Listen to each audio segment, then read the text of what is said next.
সম্মেলনে আজ ভাষণ দেবেন প্রধান উপদেষ্টা। তুলে ধরবেন জলবায়ু ঝুঁকিতে থাকা বাংলাদেশের দাবি দেওয়া বিশ্ব নেতাদের সঙ্গে সাক্ষাৎ।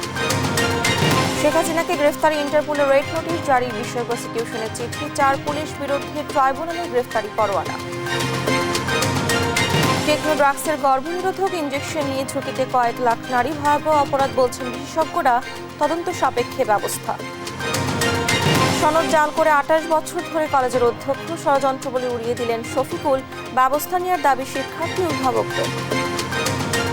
রকেট গতিতে ভাগ্য বদলেছে সাবেক এমপি শাহরিয়ারের, 15 বছরে গড়েছেন বিপুল সম্পদ, মামলা দিয়ে বিরোধীদের করতেন হয়রানি। এবং নন্দিতে কথাসাহিত্যিক হুমায়ুন আহমেদের 76তম জন্মবার্ষিকী আজ, নেত্রকোনায় দিনভর হবে হিমু উৎসব, নুয়াশপল্লীতে নানা আয়োজন। আমন্ত্রণ সংবাদ সকালে, দেখছিলেন শিরোনামগুলো, সঙ্গে আছে আমি ডানা ইসলাম। যাচ্ছি বিস্তারিত সংবাদে। আজারবাইজানের রাজধানী বাকুতে COP29 জলবায়ু শীর্ষ সম্মেলনে আজ ভাষণ দেবেন ডক্টর মোহাম্মদ ইউনূস। এর আগে মঙ্গলবার সম্মেলনে ব্যস্ত সময় পার করেছেন প্রধান উপদেষ্টা। সাক্ষাৎ করেছেন বিশ্ব নেতা ও আন্তর্জাতিক সংস্থার প্রধানদের সঙ্গে। এ সময় ডক্টর ইউনূসের আমন্ত্রণে আসন্ন যুব উৎসবে অংশ নিতে ঢাকা সফরের আশ্বাস দিয়েছেন ফিফা সভাপতি জিয়ান্নি ইনফান্তিনো। এ নিয়ে আরো জানাচ্ছেন মোহাম্মদ সাকিব। আজারবাইজানের রাজধানী বাকুতে জলবায়ু সম্মেলনে প্রধান উপদেষ্টা ডক্টর ইউনূস, যেখানে সমাগম বিশ্ব নেতাদের। মঙ্গলবার সম্মেলন শুরুর আগে তুরস্কের রাষ্ট্রপতি রিসেপ তাইয়েপ এরদোয়ান এবং তুর্কি ফার্স্ট লেডির সঙ্গে দেখা করেন ডক্টর ইউনূস। এ সময় তারা একে অপরকে নিজ দেশে সফরের আমন্ত্রণ জানান। এদিন সাক্ষাৎ হয় সংযুক্ত আরব আমিরাতের প্রেসিডেন্ট শেখ মোহাম্মদ বিন জায়েদ আল নাহিয়ানের সঙ্গেও। এ সময় ছাত্র আন্দোলনে সংহতি প্রকাশ করতে গিয়ে বন্দী 57 বাংলাদেশি নাগরিককে মুক্তি দেয় তাকে ধন্যবাদ জানান প্রধান উপদেষ্টা। এছাড়া প্রধান উপদেষ্টা পাকিস্তানের প্রধানমন্ত্রী শেহবাজ শরীফ, মালদ্বীপের রাষ্ট্রপতি মোহাম্মদ মুইজ্জু, ভুটানের প্রধানমন্ত্রী শেরিং তোবগে এবং নেপালের রাষ্ট্রপতি রামচন্দ্র পাউডেলের সঙ্গেও দেখা করেছেন। অন্যদের মধ্যে তিনি বেলজিয়ামের প্রধানমন্ত্রী, ঘানার রাষ্ট্রপতি, বসনিয়া হার্জেগোভিনার প্রধানমন্ত্রী, রুয়ান্ডার রাষ্ট্রপতি, আলবেনিয়ার প্রধানমন্ত্রী, মন্টিনিগ্রোর রাষ্ট্রপতি, বার্বাডোজের প্রধানমন্ত্রী, ব্রাজিল ও ইরানের ভাইস প্রেসিডেন্ট এবং ফিফা সভাপতির সঙ্গে সাক্ষাৎ করেন। এ সময় প্রধান উপদেষ্টার আমন্ত্রণ গ্রহণ করে যুব উৎসবে যোগ দিতে 2025 সালে বাংলাদেশ সফরের আশ্বাস দেন ফিফা সভাপতি। COP সম্মেলনে জলবায়ু ঝুঁকিতে থাকা বাংলাদেশের দাবি দাওয়া তুলে ধরবেন ডক্টর মোহাম্মদ ইউনূস। ওয়ার্ল্ডের সমস্ত যারা বায়োলেটারাল বা মাল্টিলেটারাল এজেন্সিগুলো থেকে আমরা গ্র্যান্ট পেয়েছি প্রায় $350 মিলিয়ন মতো, এবং আমরা লোন পেয়েছি $250 মিলিয়ন মতো। এর বাইরে কেউ আমাদেরকে কোনো কিছু, আমরা কিন্তু ভিক্ষা চাচ্ছি না, আমরা কিন্তু বলছি না যে তুমি আমাকে, আমরা এটা একটা আমাদের ন্যায্য দাবি। তুমি যে ফসিল ফুয়েল পুরাও, তুমি যে সিভিলাইজেশনটা গড়েছো গ্লোবাল নর্থে, সেটার দায়টা আমার উপর দিয়ে যাচ্ছে। মঙ্গলবার সকালে কার্লটন হোটেলে ডক্টর ইউনূসের সঙ্গে সাক্ষাৎ করেন আল আজহারের গ্র্যান্ড ইমাম আহমেদ এল তায়েব। প্রধান উপদেষ্টার নেতৃত্বের প্রশংসা করে আল আজহার বিশ্ববিদ্যালয়ে ডক্টর ইউনূসকে বক্তৃতা দেওয়ার আমন্ত্রণ জানান এল তায়েব। মোহাম্মদ সাকিব, নিউজ ডেস্ক, দেশ টিভি। জলবায়ু ঝুঁকিপূর্ণ দেশগুলোতে সবুজ শিল্প বিকাশের জন্য পর্যাপ্ত আর্থিক ও প্রযুক্তিগত সহায়তা বিশ্ব নেতাদের প্রতি আহ্বান জানিয়েছেন প্রধান উপদেষ্টা ডক্টর মোহাম্মদ ইউনূস। COP29 সম্মেলনে উচ্চ পর্যায়ে জলবায়ু ক্লাব নেতাদের সভায় এই আহ্বান জানান তিনি। এ সময় ইউনূস বলেন, 2030 সালের মধ্যে বৈশ্বিক গ্রিনহাউস গ্যাস নির্গমন 43% কমাতে এবং 2050 সালের মধ্যে নেট শূন্যে পৌঁছানোর জন্য উষ্ণতা 1.5 ডিগ্রি সেলসিয়াসে সীমাবদ্ধ করতে ব্যাপক আন্তর্জাতিক পদক্ষেপ প্রয়োজন। সেই সঙ্গে বাংলাদেশ সক্ষমতা বৃদ্ধি, প্রযুক্তি হস্তান্তর ও রেয়াতি রিকারবাইজেশন ফাইন্যান্সের ক্ষেত্রে আন্তর্জাতিক সহযোগিতা কাজে লাগিয়ে ক্লাইমেট ক্লাবের সঙ্গে কাজ করতে ইচ্ছুক।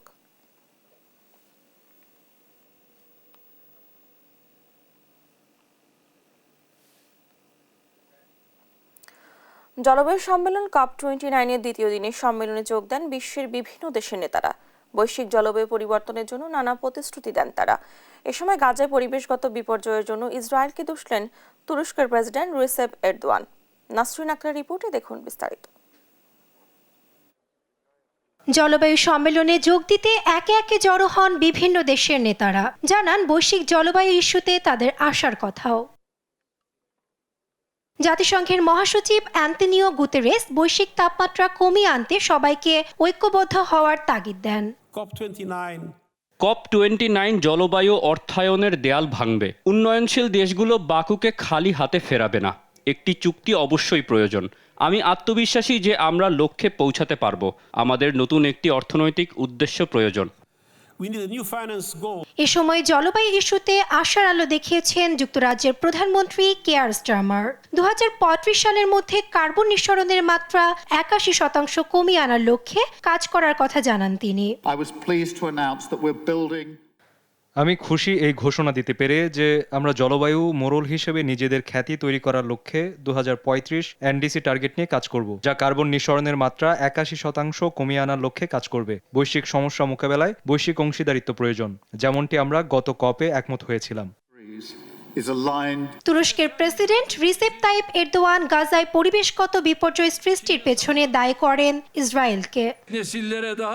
আমরা যখন পরবর্তী প্রজন্মের জন্য সুন্দর পৃথিবীর লক্ষ্যে, তখন ফিলিস্তিন ও লেবাননের সকল আইন, নৈতিকতা ও বিবেককে উপেক্ষা করে চলছে ইসরায়েলি বর্বরতা। শিশু, নারী কিংবা বৃদ্ধ বিবেচনা না করেই চলছে এই নৃশংসতা। ফলে ফিলিস্তিনে দেখা দিয়েছে পরিবেশগত বিপর্যয়। ফিলিস্তিনের মাটি ও পানিতে যে রাসায়নিক পদার্থ মিশে গেছে তা ইতোমধ্যেই গাজার শিশুদের ভবিষ্যতের জন্য অন্ধকার তৈরি করেছে। এর আগে স্বাগতিক দেশ আজারবাইজানের প্রধানমন্ত্রী ইলহাম আলিয়েভ বলেন, তেল, গ্যাস ও অন্যান্য প্রাকৃতিক সম্পদ সৃষ্টিকর্তার উপহার। এ সময় গ্যাস নিঃসরণে আজারবাইজানকে দায়ী করার বিরোধিতা করেন তিনি। জানান, বৈশ্বিক গ্যাস নিঃসরণের মাত্র 0.1% দেশটির অংশ। আজারবাইজানের রাজধানী বাকুতে চলছে জাতিসংঘের জলবায়ু সম্মেলন COP29। সোমবার শুরু হয় এ সম্মেলন। 22 নভেম্বর পর্যন্ত চলবে এ সম্মেলন। এবারের সম্মেলনে নেই অনেক বিশ্ব নেতারাই। যুক্তরাষ্ট্র, চীন, ভারত ও ফ্রান্স এবারের সম্মেলনে অংশ নেয়নি। নাসরিন আক্তার, নিউজ ডেস্ক, দেশ টিভি। এবার থাকছে অন্য প্রসঙ্গ। 5 আগস্টের পূর্বে ফ্যাসিস্ট সরকার যেভাবে গায়েবী মামলা দিত তা অন্তর্বর্তী সরকার করতে চায় না, জানালেন আইন উপদেষ্টা ডক্টর আসিফ নজরুল। জানান, অনেক ভুক্তভোগী নাগরিক এখনও ঢালাও মামলা দিচ্ছে, যা সরকারের জন্য বিব্রতকর। মঙ্গলবার বিকেলে বিচার বিভাগ সংস্কার কমিশনের সাথে বৈঠক শেষে এসব কথা বলেন তিনি। আইন উপদেষ্টা আরও জানান, অনেক সীমাবদ্ধতার মধ্যেও কমিশন যেভাবে কাজ করছে তাতে সরকার আশাবাদী, যার প্রেক্ষিতে কমিশনের কাছে পরামর্শ চাওয়া হয়েছে। এ সময় উচ্চ আদালতের পরবর্তী প্রধান বিচারপতি সহ অন্যান্য বিচারক সুনির্দিষ্ট আইনের মাধ্যমে নিয়োগ করা হবে বলেও জানান ডক্টর আসিফ নজরুল।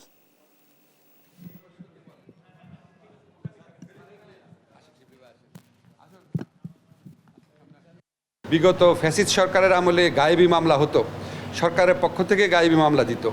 আর এখন আমরা সরকারের পক্ষ থেকে কোনো মামলা টামলা দিচ্ছি না। সাধারণ লোকজন, ভুক্তভোগী লোকজন, রাজনৈতিক প্রতিপক্ষ, তারা অন্যদের ব্যাপারে ঢালাও মামলা দিচ্ছে। ঢালাও মামলার একটা খুব মারাত্মক একটা প্রকোপ দেশে দেখা দিয়েছে। এটা আমাদেরকে অত্যন্ত বিব্রত করে। নেক্সট যে উচ্চ আদালতে বিচারক নিয়োগ হবে সেটা আমরা একটা আইনের মাধ্যমে করতে চাচ্ছি। সুপ্রিম কোর্টের 2 ডিভিশনে বা ঢাকা বিশ্ববিদ্যালয় বা প্রাইভেট যারা ল প্র্যাকটিস করেন তাদের মধ্যে থেকে ওনারা সবাই আছেন। ওনাদের কাছে একটা আমাদের একটা প্রত্যাশা যে ওনারা আমাদের আইনগতভাবে কিভাবে জিনিসটা ট্যাকল করা যায় ওই পরামর্শটা নিতে এসেছি।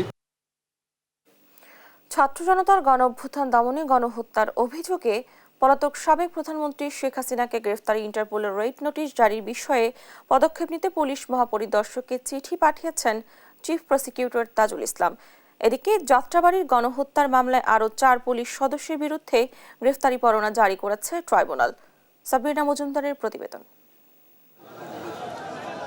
জুলাই আগস্ট গণ অভ্যুত্থানে শহীদ হন প্রায় ১৩,০০০ ছাত্র জনতা। গণ আন্দোলনের মুখে 5 আগস্ট পালিয়ে যাওয়া সাবেক প্রধানমন্ত্রী শেখ হাসিনা ও আওয়ামী লীগ নেতাকর্মীদের বিরুদ্ধে আন্তর্জাতিক অপরাধ ট্রাইব্যুনালে করা হয় বেশ কয়েকটি গণহত্যার অভিযোগ। এমনই প্রেক্ষাপটে পলাতক শেখ হাসিনা সহ বাকি অভিযুক্তদের বিচারের মুখোমুখি করতে ইন্টারপোলের মাধ্যমে রেড নোটিশ জারির অনুরোধ জানিয়েছে আন্তর্জাতিক অপরাধ ট্রাইব্যুনাল। আমরা গত পরশুদিন ইন্টারপোলের কাছে রেড নোটিশ পাঠানোর জন্য বা রেড অ্যালার্ট জারি করার জন্য ইন্টারপোলকে রিকোয়েস্ট করেছি। আমাদের যে এই দেশের যে এক সময়কার যিনি প্রধানমন্ত্রী ছিলেন, যিনি এই মামলার আসামি, পলাতক আছেন, দেশের বাইরে আছেন, শেখ হাসিনা, তাকে আন্তর্জাতিক আইন অনুযায়ী ইন্টারপোলের যে ব্যবস্থা আছে, যে সিস্টেম আছে, সেই সিস্টেমের কাছে চিফ প্রসিকিউটরের অফিস থেকে আমরা রিকোয়েস্ট পাঠিয়েছি। এদিকে সাবেক সেনা কর্মকর্তা জিয়াউল আহসানের গণহত্যায় সম্পৃক্ততার প্রাথমিক প্রমাণ মিলেছে। আরও যাচাই বাছাইয়ের জন্য তাকে একদিনের জিজ্ঞাসাবাদের অনুমতি দিয়েছেন আদালত। এনটিএমসির যে সাবেক যিনি ডিজি ছিলেন বরখাস্তকৃত মেজর জেনারেল জিয়াউল আহসান, যার বিরুদ্ধে অভিযোগের তো অন্ত নেই, আমাদের তদন্ত সংস্থায় তার বিরুদ্ধে অসংখ্য অভিযোগ এসেছে, অসংখ্য হত্যাকাণ্ডের সাথে তার সম্পৃক্ততা, গুমের সাথে তার সম্পৃক্ততা, এগুলো আমাদের তদন্ত সংস্থা ইতিমধ্যেই প্রমাণ পেয়েছে। বাকি তো আরও তদন্ত পূর্ণাঙ্গভাবে হলে তার ব্যাপারে জানা যাবে। তিনি অলরেডি আমাদের এই ট্রাইব্যুনালের আদেশে গ্রেপ্তারকৃত আছেন। তার কাছ থেকে আমাদের জিজ্ঞাসাবাদ করা দরকার কাদের মাধ্যমে তিনি এই হত্যাকাণ্ডগুলো ঘটিয়েছেন, বা তার কাছ থেকে এই বিস্তারিত তথ্য আমাদের জানার স্বার্থে আন্তর্জাতিক অপরাধ ট্রাইব্যুনালের যে আইন আছে, রুলস অফ প্রসিডিওর আছে, সেই অনুযায়ী তাকে আমরা একদিনের জন্য জিজ্ঞাসাবাদের বা ইন্টারোগেশনের জন্য অনুমতি চেয়েছে আদালত সেই অনুমতি দিয়েছেন। এছাড়া জুলাই আগস্ট আন্দোলনে যাত্রাবাড়ি এলাকার গণহত্যা, লাশ, গুম, আলামত নষ্টের অভিযোগে 4 পুলিশ কর্মকর্তার বিরুদ্ধে গ্রেফতারি পরোয়ানা জারি করেছে আন্তর্জাতিক অপরাধ ট্রাইব্যুনাল। সাবরিনা মজুমদার, দেশ টিভি, ঢাকা। তৎকালীন 9 র্যাব কর্মকর্তার বিরুদ্ধে আন্তর্জাতিক অপরাধ ট্রাইব্যুনালে অভিযোগ দায়ের করেছেন 2011 সালে বাহিনীর সদস্যদের গুলিতে পা হারানো লিমন হোসেন। এ সময় র্যাবকে সন্ত্রাসী বাহিনী আখ্যা দিয়ে নিষিদ্ধের দাবিও জানান তিনি। মঙ্গলবার দুপুরে আন্তর্জাতিক অপরাধ ট্রাইব্যুনালে আসেন লিমন হোসেন। তিনি বলেন, র্যাব তাকে অকারণে গুলি করে, যার কারণে তিনি পা হারান। এরপর তার বিরুদ্ধে অস্ত্র ও সরকারি আইনে বাধা সংক্রান্ত 2টি মামলা করে বাহিনীটি। তার চিকিৎসা বন্ধ করার নির্দেশ দেন তৎকালীন স্বরাষ্ট্রমন্ত্রী সাহারা খাতুন। এরপর র্যাবের বিরুদ্ধে হত্যা চেষ্টার মামলা করলে তিনি ও তার পরিবারকে নানাভাবে হুমকি ও হেনস্থার শিকার হতে হয়। এই অভিযোগে তৎকালীন মেজর রাশেদ, তারেক আহমেদ সিদ্দিকী, জিয়াউল আহসান সহ 9 কর্মকর্তাকে আসামি করে আন্তর্জাতিক অপরাধ ট্রাইব্যুনালে অভিযোগ দায়ের করে সুষ্ঠু বিচার দাবিও করেন তিনি। 2011 সালে এই ফ্যাসিস্ট স্বৈরাচারী সরকারের যে একটা সন্ত্রাসী বাহিনী ছিল, র্যাব বাহিনী দ্বারা আমি নির্যাতিত হয়েছিলাম। নির্যাতন হওয়ার এক পর্যায়ে আমাকে শার্টের কলার ধরে আমার পায়ে অস্ত্র থেকে গুলি করার পরে আমার একটা পা কেটে ফেলতে হয় এবং আমি সারা জীবনের জন্য পঙ্গুত্ব বরণ করি। জিয়াউল আহসান এবং বরিশাল র্যাবের 8-এর যে প্রধান ছিল মেজর রাশেদ, এই 3 জনকে আমরা কোনোভাবেই অন্তর্ভুক্ত করতে পারিনি। আজকে অপরাধ ট্রাইব্যুনালের মধ্যে এই 3 জনকে আমরা অন্তর্ভুক্ত করেছি। বিতর্ক সৃষ্টি করে এমন কিছু না করতে অন্তর্বর্তী সরকারের প্রতি আহ্বান জানিয়েছেন বিএনপির মহাসচিব মির্জা ফখরুল ইসলাম আলমগীর। বলেন, জঞ্জাল সরিয়ে অবাধ ও সুষ্ঠু নির্বাচন আয়োজনে সরকারকে সময় দিতে হবে। নির্বাচিত সরকার ক্ষমতা এলে বিদ্যমান চ্যালেঞ্জগুলো অনেকটাই থাকবে না বলে মন্তব্য করেন তিনি। লালমনিরহাটের শহীদ জিয়া স্মৃতি ফুটবল টুর্নামেন্ট উদ্বোধন করে এসব কথা বলেন বিএনপির মহাসচিব। সহকর্মী জামাল বাদশার তথ্য ছবিতে আরো জানাচ্ছেন সাইফুল রিপোর্ট।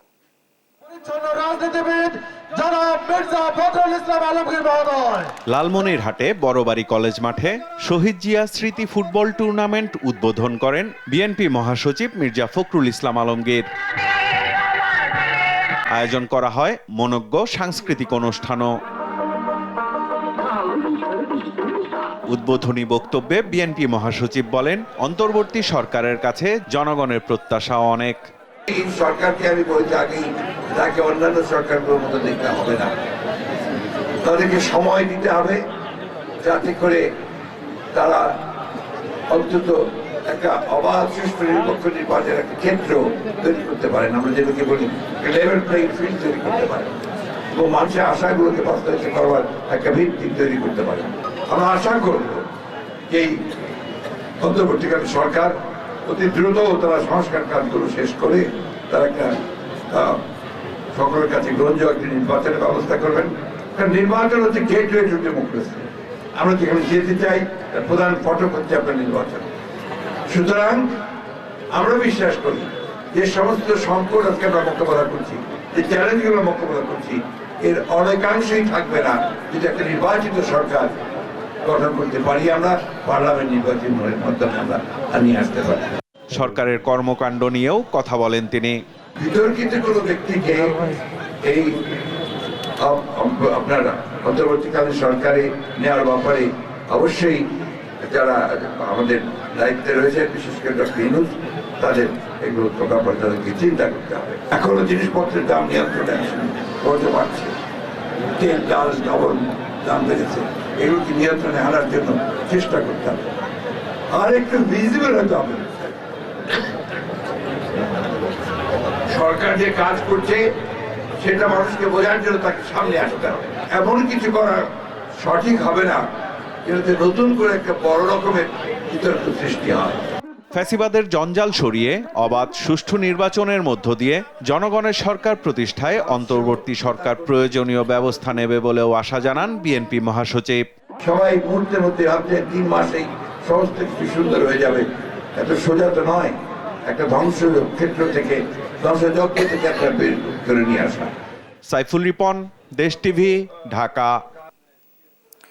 গণমাধ্যমের স্বাধীনতা নিশ্চিতে সাইবার সিকিউরিটি আইনের মতো অন্য আইনও পর্যালোচনা করা হবে বলে জানিয়েছেন তথ্য ও সম্প্রচার উপদেষ্টা নাহিদ ইসলাম।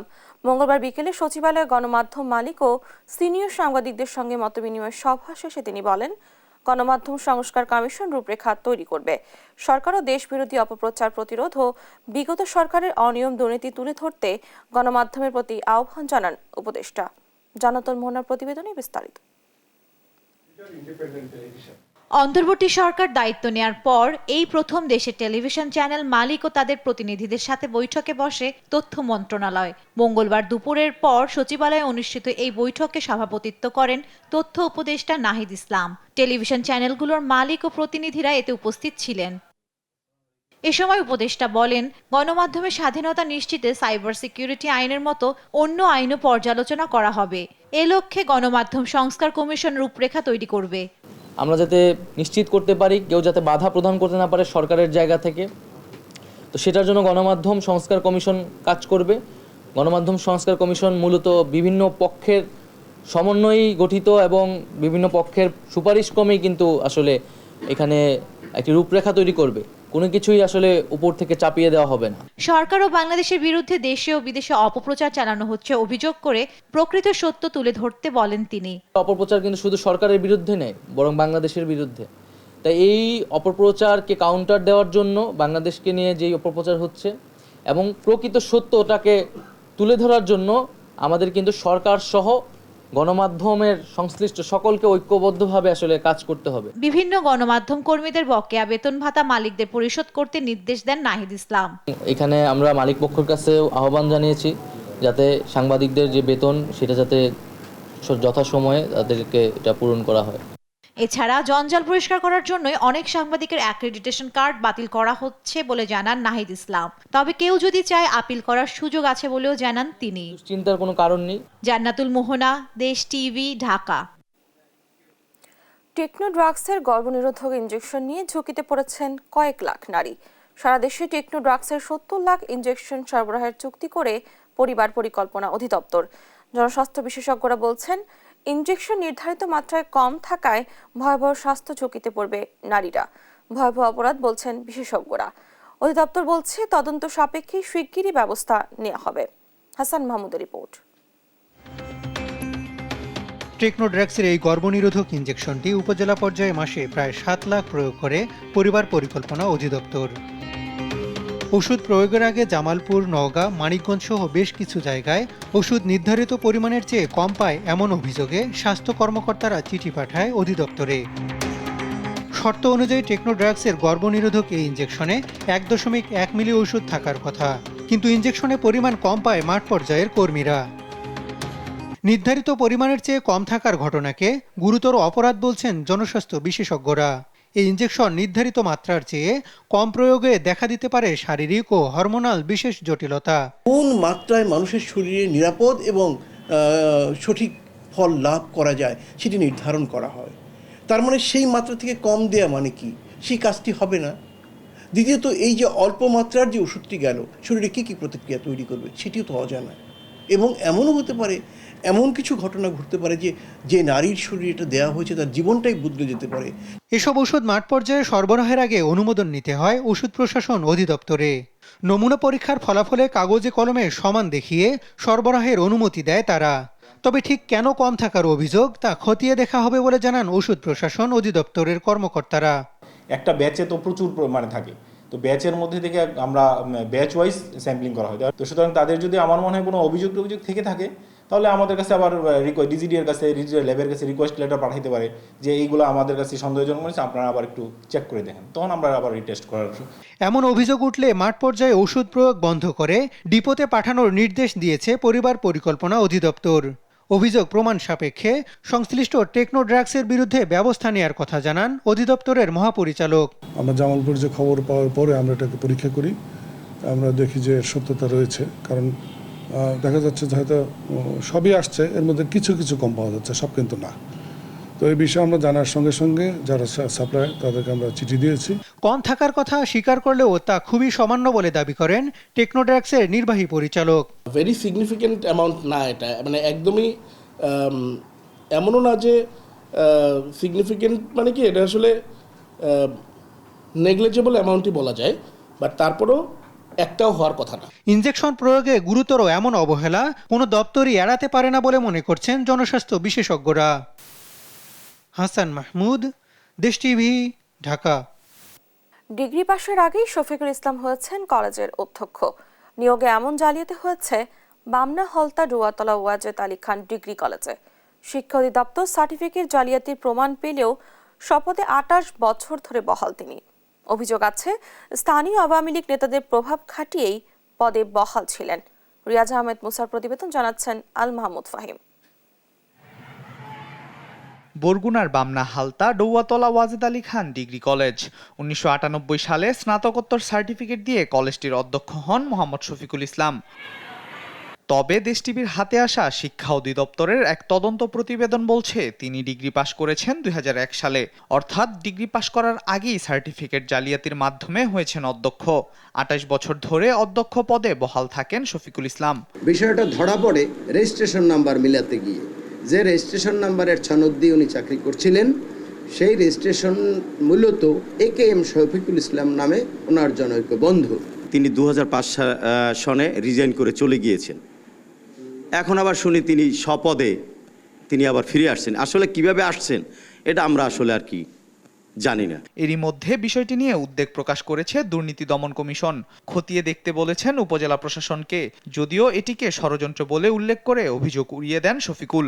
মিথ্যা তথ্য দিয়ে আমার বিরুদ্ধে আমার ডিপার্টমেন্টে এবং বিভিন্ন দুদক সহ অনেক জায়গায় অভিযোগগুলো দাখিল করে, সেই অভিযোগগুলো তদন্ত হয়, তদন্তে দুদকের রেফারেন্সে যে তদন্ত হয় সেটা সম্পূর্ণ মিথ্যা প্রমাণিত হয়েছে।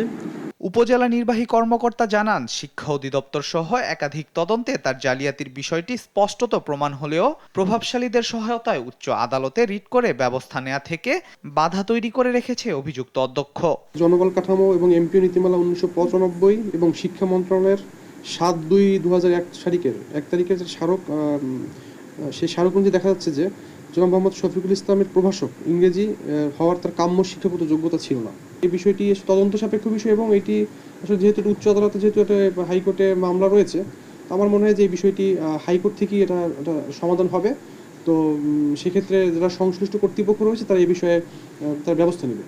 2005 সালে প্রথম জালিয়াতি প্রমাণিত হলে স্বেচ্ছায় পদত্যাগ করে শফিকুল ইসলাম।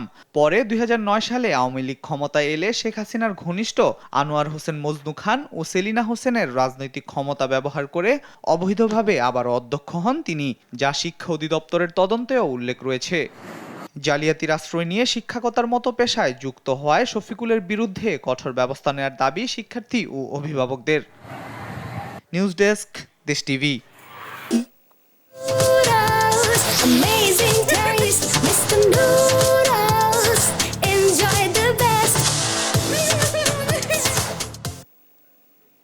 দেখছেন সংবাদ সকাল। এমপি হলে এলাকায় কর্মসংস্থান গড়বেন এমন প্রতিশ্রুতি দিয়েছিলেন প্রথম নির্বাচনে। এরপর আরও 3 বার এমপি হয়েছেন, কিন্তু কর্মসংস্থান গড়ে ওঠেনি। এলাকার মানুষের ভাগ্যের উন্নয়ন না হলেও রাজশাহীর 6 আসনের সাবেক এমপি শাহরিয়ার আলমের ভাগ্য বদলেছে রকেটের গতিতে।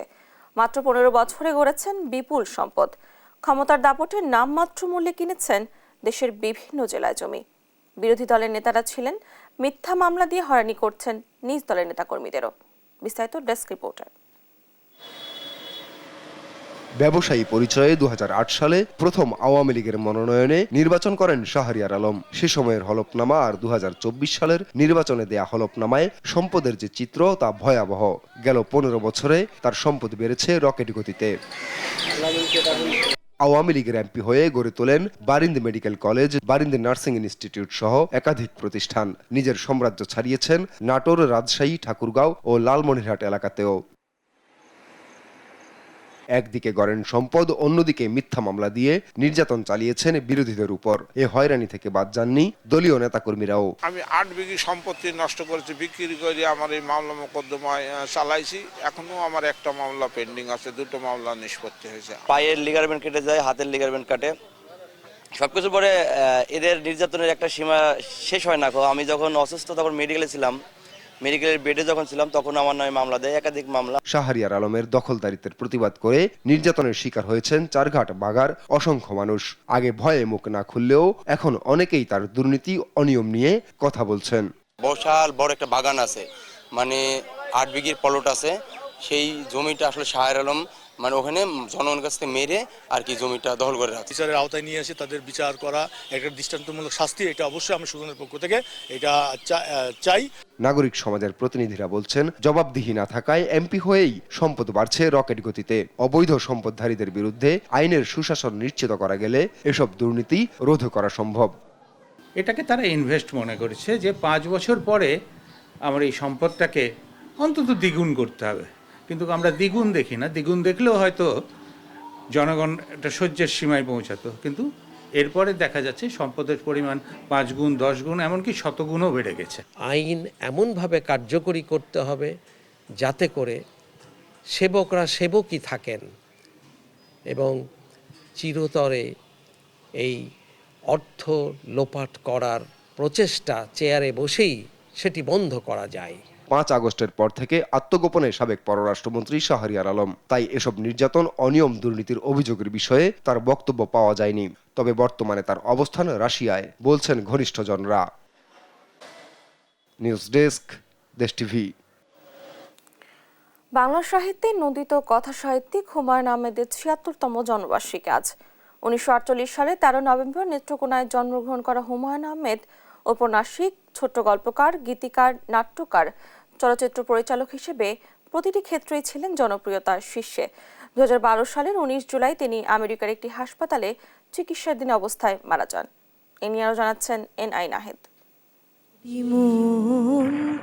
বহুমাত্রিক হুমায়ুন আহমেদ একাধারে ছিলেন ঔপন্যাসিক, লেখক, পরিচালক, নাট্য নির্মাতা, গীতিকার ও চিত্রশিল্পী। বেঁচে থাকতে হুমায়ুনের জন্মদিন ঘিরে নানা আয়োজনে মুখরিত থাকত ধানমন্ডির দক্ষিণ হাওয়া। এখানে বসেই শব্দের রং তুলিতে আঁকতেন সহজবুদ্ধ ও হৃদয় ছোঁয়া ভাষায় মধ্যবিত্ত জীবনের আনন্দ বেদনার কাব্য। হুমায়ুন আহমেদের ঘনিষ্ঠ সহচর প্রকাশক মাঝারুল ইসলাম তাকে স্মরণ করে জানালেন এক গুচ্ছ স্মৃতিকথা। 2000 সালে আমি বিয়ে করি। আমার বিয়ের উপহার হিসেবে এই ছবিটা উনি দিয়েছিলেন, কারণ উনি জানতেন যে আমি ছবি পছন্দ করি। আর এই ছবিটা দেওয়ার সময় উনি বলেছিলেন যে এই ছবিটা তোমাদের বেডরুমের ওয়ালে লাগিয়ে রাখবে, যখন আমি থাকবো না তখন এই ছবি কথা বলবে যে হুমায়ুন আহমেদের এই দেওয়া ছবিটি আমার উপস্থিতি প্রমাণ করবে তোমাদের কাছে। বাংলা সাহিত্যের সবচেয়ে গুরুত্বপূর্ণ গদ্য লেখকদের একজন হুমায়ুন আহমেদ, নতুন লেখকদেরও অনন্ত অনুপ্রেরণার উৎস। সবচেয়ে যেই ব্যাপারটা শিখেছেন সেটা হচ্ছে সহজ করে যে গল্প বলাটা, এবং আমরা দিন শেষে আমাদের গল্প বলতে পেরেছি। তিনি যেভাবে গল্প ফেদে বসেন তাতে মনে হয় যে তিনি আমার পাশে বসে একজন কথক হিসাবে আমাকে গল্প বলে যাচ্ছেন। সরল লেখায় গভীর তার সাহিত্যকর্ম। ছোট গল্প এবং নভেলা বাংলা সাহিত্যের স্থায়ী সম্পদ হিসেবে রয়ে যাবে বলে মনে করেন বাংলা একাডেমির মহাপরিচালক অধ্যাপক মোহাম্মদ আজম। একদিকে যারা অপেক্ষাকৃত কম পড়ে, নতুন পড়তে চায় অথবা কেবল আনন্দের জন্য পড়তে চায়, তাদের জন্য এটা চমৎকার। কিন্তু ওইভাবে শুরু করে তার যদি ভালো লেখাগুলো পড়তে থাকে তখন সেটা আসলে গভীরতর সাহিত্য পাঠের যে অভ্যাস কিংবা তার যে চর্চা কিংবা তার যে কলা কৌশল রপ্ত করা, এগুলোর দিক থেকেও খুব চমৎকার। নন্দিত নরকে থেকে দেয়াল, প্রায় 4 শতাধিক বইয়ের রচয়িতা হুমায়ুন আহমেদ এখনও জনপ্রিয়তা ও বিক্রিতে শীর্ষে। ওনার নতুন বই বেরোচ্ছে না বলে হয়তো একসঙ্গে অনেক বই বিক্রি হচ্ছে না, কিন্তু আগের যে বইগুলো উনি লিখে গেছেন সেগুলোর একটা গড় বিক্রি আছে, সারা বছর ধরেই পাঠকরা কেনেন, সংগ্রহ করেন, পড়েন। জন্মদিনে হুমায়ুন স্মৃতি বিজড়িত গাজীপুরের নন্দনকানন নুহাশপল্লীতে তার কবরে ফুল দিয়ে শ্রদ্ধা নিবেদন সহ দিনভর চলবে নানা কার্যক্রম। NI নাহিদ, দেশ টিভি, ঢাকা।